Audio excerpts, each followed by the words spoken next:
Esse final de ano eu fiz uma viagem, fui para o interior, a uns 400 quilômetros aqui da capital, do Ceará, aqui no Nordeste, e eu fiquei impressionado com o número de animais mortos nas pistas, né? Na beira das pistas, os animais mortos. E também uma cena que me chamou muita atenção foi a aridez. Você olhava para um lado, olhava para o outro, você vê aquelas plantas tudo cinza, tudo queimada. E também uma outra coisa que me chamou a atenção foi, durante a nossa viagem, centenas, dezenas de quilômetros, nós passamos por várias pontes. E nas pontes tinha as placas dizendo, ponte sobre o rio tal, ponte sobre o riacho tal. E passamos dezenas e dezenas de pontes. E aí eu perguntava para minha esposa, onde é que está a água aqui? Cadê a água? Não estou vendo água. Fala que aqui é um rio, mas cadê a água? Passava no riacho da mesma forma. E dezenas de pontes nós passamos e olhava para aquela paisagem árida, desértica, e não víamos vida ali praticamente. Mas nós víamos moradores, casas, vilarejos, cidades. E aí fiquei me perguntando, por que será que acontece isso, né? Por que tem tanta aridez aqui? E aí, se nós formos consultar um especialista, ele vai ter a resposta na ponta da língua. Ah, é por causa do clima, do sistema climático, é por causa do El Niño, é por causa disso, é por causa daquilo. Vai ter um monte de explicação. Mas e a palavra de Deus? Será que a palavra de Deus ela tem uma resposta para nós sobre esses fenômenos da natureza? Ela tem a resposta. Então nós vamos começar a meditar aqui em alguns textos para você entender a resposta e o porquê dessa aridez, dessa seca.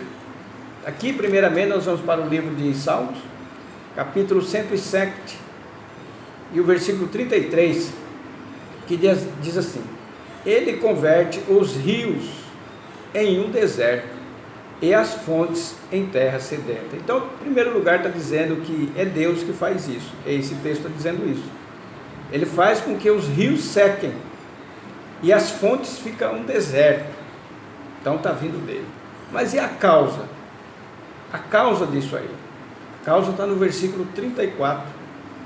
A terra frutífera e em estéril pela maldade dos que nela habitam. Aí eu olhava aquelas paisagens, não via nada plantado, não tinha fruta, não tinha legumes e tantas outras coisas, hortaliças, porque a terra era estéril. Mas a palavra de Deus está dizendo que por causa da maldade dos que nela habitam. Aí você está se perguntando, mas o sertanejo é um homem tão sofrido, é um homem tão pobre, um homem que não tem estudo, né? Então nós vamos descobrir por que às vezes acontece isso. Em primeiro lugar, nós vamos aqui para o livro de Deuteronômio, capítulo 7, e o versículo 26. Vamos ver o que atrai maldição. Diz assim a palavra, não porás, pois, abominação em tua casa, para que não sejas anátema, isto é, maldito, assim como ela, como a imagem, né, abominação. De todo a detestará, e de todo a abominarás, porque anátema isto é, maldito. Mas o que será que pode ter dentro da casa desse sertanejo, desse povo, né? Para nós descobrirmos, nós temos que ir para o versículo 25, que está acima, que eu li o 26 do capítulo 7. As imagens de escultura de seus deuses queimará a fogo, a prata e o ouro que estão sobre eles não cobiçará. Então aqui está falando de imagens. Vocês podem observar que aqui no Nordeste o povo é idólatra, eles gostam de ter imagem dentro da sua casa. E a palavra de Deus está dizendo que isso é abominação, é anátema, é maldito, porque Deus não permitiu colocar nenhuma forma de imagem dentro de casa. E quando eles colocam, eles se tornam malditos. A palavra é muito forte, junto com as imagens. E aí, quando tem a maldição, primeira maldição vai vir, a seca. a aridez, né? E aqui no capítulo 16 e o versículo 22 diz assim: não levantarás imagens a qual o teu Deus odeia. Então Deus abomina, Deus odeia qualquer tipo de imagem. Ah, mas é minha santa preferida. A palavra de Deus não permite. Ah, mas é a Virgem Maria. Não permite, porque a Bíblia fala, não coloca nada. A palavra de Deus não permite nem que coloque a imagem própria dele. Quando ele disse para Moisés: olha, você não está vendo nada, eu não quero que coloque nem minha imagem. Você coloca a imagem de Jesus, nem a imagem de Cristo é para colocar. Ele não quer nenhum tipo de imagem. Se Deus não mandou colocar a própria imagem dele, imagine de Jesus. Onde é que está na palavra que é para nós fazer uma imagem, colocar lá e dirigirmos preces para ela?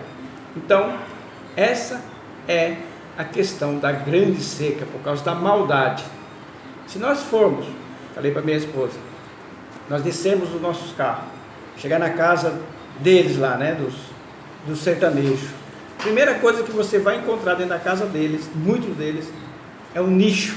Nicho é onde coloca uma imagem, né, uma imagem de escultura. Você vai dizer para ele: meu amigo, isso aqui Deus não gosta disso, da minha santa no lar.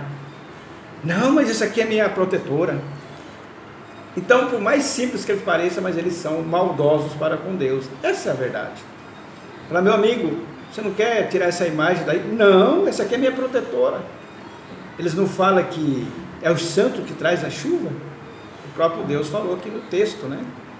E para finalizarmos, para você ver que tem tudo a ver com a natureza, as ações do ser humano, por causa da desobediência para com Deus, está aqui no livro de Romanos, capítulo 8, e o versículo 21 e 22, na esperança de que também a mesma criatura será libertada da servidão, da corrupção, para a liberdade da glória dos filhos de Deus. Então a criatura, quer dizer, a criação, a natureza, né? Ela está ainda em servidão, em corrupção, quer dizer, está tendo corrupção ali. 22, porque sabemos que toda a criação geme e está juntamente com dores de parto, até agora. Então, a palavra de Deus está dizendo aqui que é a criatura, que é a criação de Deus, os rios, as árvores, os animais, está naquela expectativa, quando os filhos de Deus for revelados. Então, a seca está aqui no Nordeste, ou qualquer em outra parte, é por causa da maldade do homem, por causa da idolatria. Deus abomina a idolatria. Mostrei os textos da palavra. Deus não mandou colocar nenhuma imagem, ou de animal, ou de homem, ou de mulher, no céu, embaixo do céu, nada. Então fica aqui a reflexão, para você que não entende a seca que às vezes se abate sobre uma determinada região, é por causa dos moradores.